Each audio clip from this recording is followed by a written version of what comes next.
Hello, it's Jake Miller here to tell you about the development of the behemoth we know as the nuclear industry. Now, before you start wondering, no, this isn't about nuclear meltdowns or mutated creatures or people who turn feral. No, this is in the name of environmental science. This is about energy, limitless power, world domination. I'm kidding. But really, to understand the development of the nuclear industry, we need to go back all the way to 1789, when Martin Klaproth, a German chemist, discovered uranium. Fast forward more than 100 years later, and Wilhelm Röntgen discovers ionizing radiation by passing electric current through an evacuated tube. 1898, Marie Curie isolates polonium and radium from an ore containing radium and uranium. That same year, Samuel Prescott shows radiation killing bacteria in food. 1900, Paul Ulrich Willer discovers gamma rays while studying uranium.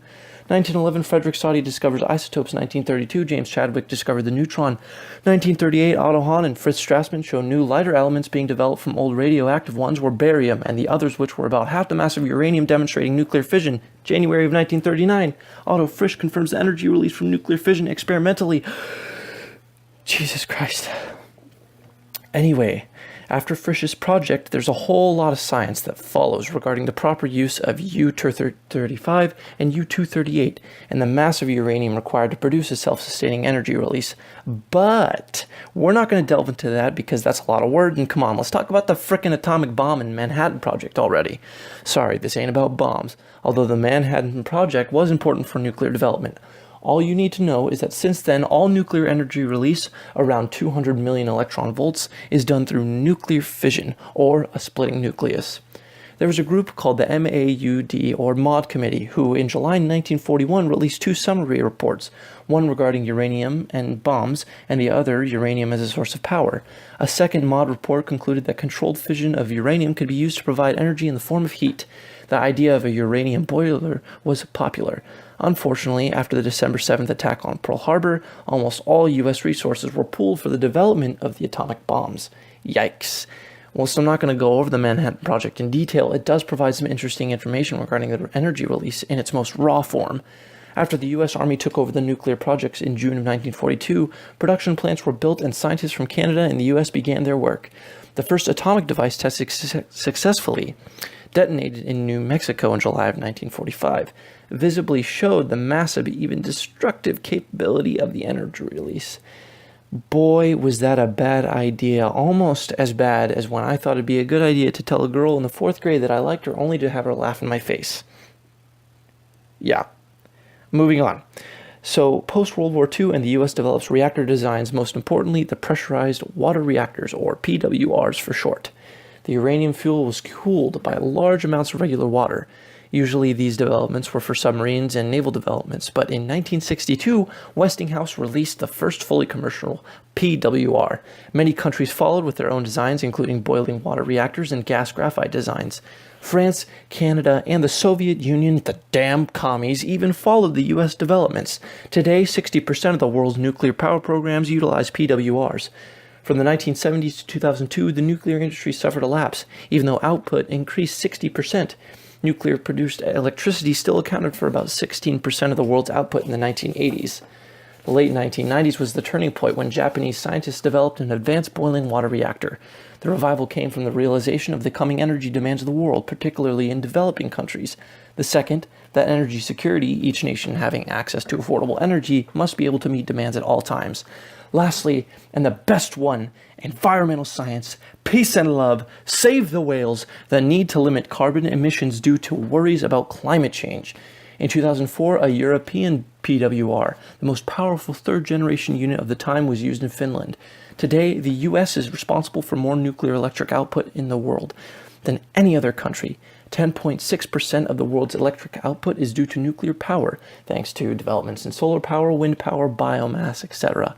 However, the newest projects headed by the U.S. involve the use of nuclear fusion, forcing the nuclei together, to produce almost unquantifiable levels of energy for long-term use. The total development for new reactors is estimated to cost $2 billion, but every day we are closer to solving the world's energy crisis. This is Jake Miller. Thanks for listening. Information provided by the World Nuclear Association, and shout out to Mr. Lawrence's F-Block Environmental Science class. Peace and love, you guys. Nuclear energy and nuclear power is basically the science of atomic change and atomic fission. This was developed through 1895 all the way until 1945. More directly, nuclear research was focused on atomic bombs and weapons, not energy. Back then, nuclear research was something that was studied under extreme classification, not in terms to harvest energy in order for cities to use. The first nuclear commercial power plants were started in the 1950s. Originally, they emitted a lot of pollution and we harvest less energy. In fact, they were very not efficient. However, with the increase in technology, scientists have found out how to monitor the nuclear reaction and extract as much energy as possible without putting its stability at risk. Today, nuclear power powers over 72.5% of France, 14% of the world, and 20% of the US. We have created nuclear engines powering robots on Mars, and the environmental impact is much less than other forms of acquiring energy.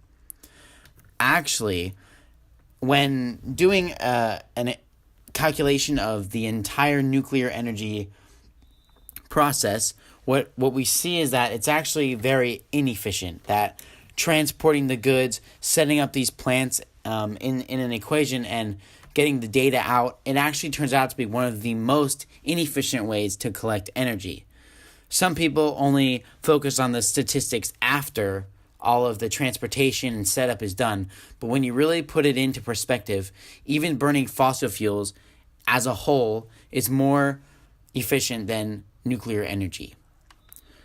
Surprisingly, what we have developed from something that killed hundreds of thousands of people is one of the safest methods of energy production we have today.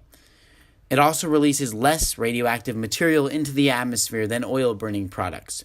So, nuclear energy does have its benefits, but it also has its drawbacks. And from back in the 1940s to now, we have gone from a place of mass destruction to a place of harvesting energy without the earth being at stake.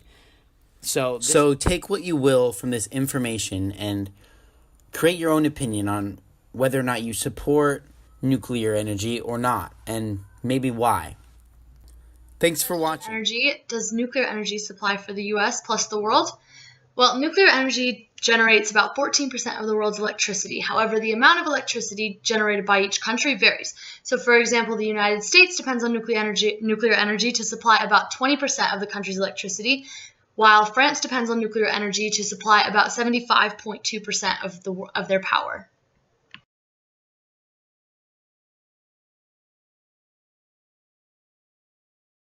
What environmental issues does it cause? Nuclear energy emits considerably fewer environmental contaminants than coal, oil, and gas, but if the geological disposal is compromised, the safety of our environment and its inhabitants would be in danger. Unlike fossil fuel-fired power plants, nuclear reactors themselves do not produce air pollution or carbon dioxide while operating. The processes for mining and refining uranium ore and making reactor fuel, however, all require large amounts of energy. So, the air pollution is related to the process of fission and fusion, not the direct nuclear energy itself. Nuclear plant workers and surrounding residents have also been known to have an elevated risk for developing cancerous cells because of exposure to nuclear energy. How have we mitigated these issues?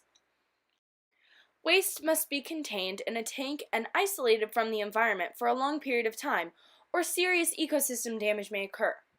The power must be decompressed and the radioactivity must be reduced to allow safe development on land where nuclear power was stored. There is only one solution to solve the impacts of nuclear energy. Around the 1950s, United States scientists researched for several decades before proposing the deep geological disposal.